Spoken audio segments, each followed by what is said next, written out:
Assalomu alaykum aziz obunachilar.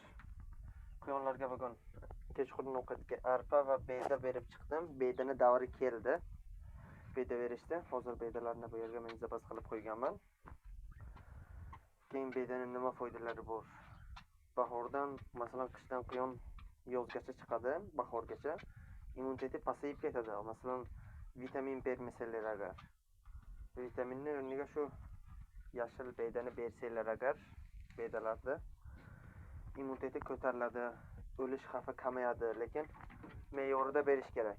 Ko'p bersanglar ham zarari bor. Qorni shishib o'lib qolishi mumkin. Masalan, mana shu kattalari o'lib qolmaydi, kattalari. Mana shunday bolachalari o'lib qolishi mumkin. Qorni shishib.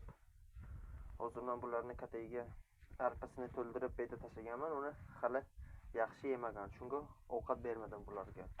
Chunki hozir boyana beda bersam agar bedani faqat bargini yedi, keyin qorni shishib qolishi mumkin.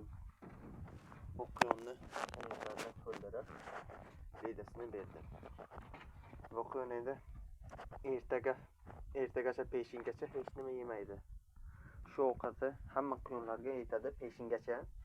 Lekin bolalarga ertalab bo'yina bir bor qarashim kerak. Chunki bolalarga masalan ovqatni bersanglar agar kechqurun bir qaraysizlar, ovqati hali bor, lekin ertalabgacha yetmasligi kerak. Quyon sizga qarab o'tirish kerak, ovqat bersin deb. Bolalarga shunday qilishingiz kerak.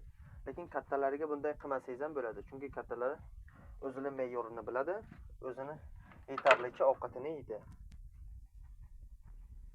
Maydalari esa bu mazali tam deb hammasini yeb qo'yib, keyin o'lim xavfi ham bor demaydilarga. Obuna va like'ni bosib qo'ying, podpiska esdan chiqmasin.